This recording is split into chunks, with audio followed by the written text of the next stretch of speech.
selamlıyor. Vatanım, milletim. Bu ülke terörden çok çekti. 40 yıldır terörden bedel ödüyoruz. En büyük bedeli de siz ödüyorsunuz. Bölge ödüyor. Bu PKK örgütü bunların benim Kürt kardeşlerim gibi bir derdi yok. Kürtler gibi bir sorunu yok. Asıl Türklerin de, Kürtlerin de, milletimizin de PKK gibi bir sorunu var. Kürtler, Türkler kardeştir. Bakın Kobani'de olaylar oldu. Oradan 220 bin Kürt kardeşimiz buraya sığındı. Biz kucak açtık. Onun için bizim derdimiz Kürtler değil, Kürtlere de Türklere de geleceğini karartan, gençlerimizi dağa çıkaran taşeron proje bölücü terör örgütüdür. PKK'dır, YPG'dir, PYD'dir. Değerli kardeşlerim, bak orada bir pankart var. Gençler okumak istiyor. Evet, gençler okuyacak. Bu alçaklar gençlerimizi daha çıkaramayacak. Değerli kardeşlerim, bakın biz niye Suriye'ye gittik? Niye Afrin'e gittik? Çünkü bu alçak terör örgütü oradaki Kürtlere de Araplara da zulmetti. Evlerinden, barklarından, vatanlarından bunları uzaklaştırdı. İşte oraya gidişimizin sebebi orada yaşayan kardeşlerimizin sorunlarını çözmek, onların can ve mal emniyetini sağlamaktı. Biz Kürdüyle, Türküyle, Zazasıyla, Çerkeziyle biriz, beraberiz, birlikte Türkiye'yiz değerli kardeşlerim. Bu ülkenin tek bir evladının kaybolması, hayatının kararmasına asla rıza göstermeyiz. Bir tek gencimizi, bir tek insanımızı dahi terör örgütlerine, cinayet şebekelerine feda etmeyiz. Ayrımcılık yapan kimseyi aramızda barındırmayalım. Değerli kardeşlerim, bizim siyasi partilerle sorunumuz yok. HDP ile sorunumuz yok. Sorun nedir biliyor musunuz? HDP özgür bir parti değil. Kandil'in emrindedir. Kandil'in emrinde. PKK'nın emrindedir. Kürtlerden, bölgeden oy alıp onların emrini yerine getiriyor. Sizin isteklerinizi değil, sizin taleplerinizi değil, daha ne diyorsa onu yapıyor. Özgür olsunlar, özgür olsunlar. PKK'yı açıkça lanetlesinler. PKK'ya açık karşı dursunlar. Başımın gözümün üstünde yerleri var. Yoksa halkı isyana çağırıp sokakları kan gölüne döndürmek, Yasin börüğü, kurban eti dağıtan çocukları alçakça katletmek insanlık değildir. Özgürlük değildir. Kürtlerin hakkını, hukukunu korumak hiç değildir. Onun için değerli kardeşlerim, uyanık olacağız. Dost kim, düşman kim iyi bileceğiz. Bölgemizde oynanan oyunlara karşı kayıtsız kalmayacağız.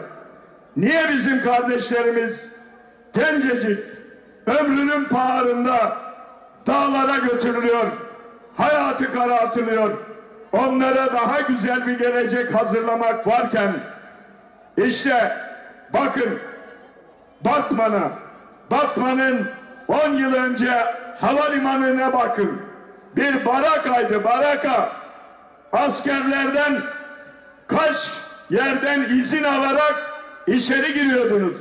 Şimdi Batman'ın bölgenin en güzel havalimanına sahip. 500 bin yolcu kullandı geçen sene. İnşallah bu sene 750 bine çıkacak. Batman Belediyesi geldim ben. Önceki belediye zamanında geldim. Yollar pislik içinde, toprak içinde, altyapı berbat bir durumdaydı. Niye? Ankara'dan paralar geliyor, belediye hizmetine, asfalta, peyzaja, çiçeğe, yeşilliğe aktarılması gereken paralar doğru dağa gönderiliyor, Kandil'e gönderiliyor. Oradan da bunlar mermi oluyor, silah oluyor, gençlerimize, vatandaşlarımıza kurşun olarak geri dönüyordu. Ama şimdi bütün bunlar sona erdi. 24 Haziran önemli bir gün. Türk demokrasi tarihinde bir dönüm noktası olacak. Huzur, barış, refah dolu bir Türkiye'yi doğusuyla, batısıyla, güneyiyle, kuzeyiyle kucaklamaya hazır mı Batman? Darbeler, vesayetler, terör, ayrımcılık, bölücülük bir daha geri dönmemek üzere tarihe karışacak. Türkiye'de vesayetin adı nedir biliyorsunuz? Vesayet denince akla CHP gelir. Eski tek parti dönemlerini düşünün. Darbeleri düşünün. Bunların arkasında hep CHP olmuştur. Cumhuriyet Halk Partisi'nin milletvekili adayı diyor ki Amerikalılar beni aradı. FETÖ'nün iadesinin yanlış, eksik olarak talep etmişiz. Sayın İnce, önce açıkla bakalım. Seni kim aradı? Amerika'dan kim aradı? Teksas'tan mı aradılar? Arizona'dan mı aradılar? Pensilvanya'dan mı aradılar? Yoksa Amerika ana vatanım diyen bir FETÖ'cü aramış olmasın? Seni işletmiş olmasınlar? Kimlerin sözüyle bu ülkenin Cumhurbaşkanı'na, hükümetine iftira ediyorsun? Eğer bu işin doğrusunu öğrenmek istiyorsan bir zahmet Adalet Bakanımıza git, sana bütün evrakları göstersin, o zaman gerçek nedir anlamış olursun. Ülkemizin, milletimizin aydınlık yarınları için el ele vereceğiz. Gençlerimizi bu alçak terörün pençesinden kurtardık. Hamdolsun. Bu sene dağa çıkan gencimiz hemen hemen kalmadı. Yurt içinde bu bölücü terör örgütüne hak ettiği cevabı verdik. Yurt dışından ülkemizi rahatsız edenleri de gereken karşılığı veriyoruz. Irak ve Suriye'deki Kürt kardeşlerimizle bizim bir derdimiz yok. Tek derdimiz geleceğimizi tehdit eden, gençlerimizin hayatını karartan bölücü terör örgütleridir. Hiçbir terör, hiçbir zararlı faaliyet kutlu yürüyüşümüzü asla durduramayacak.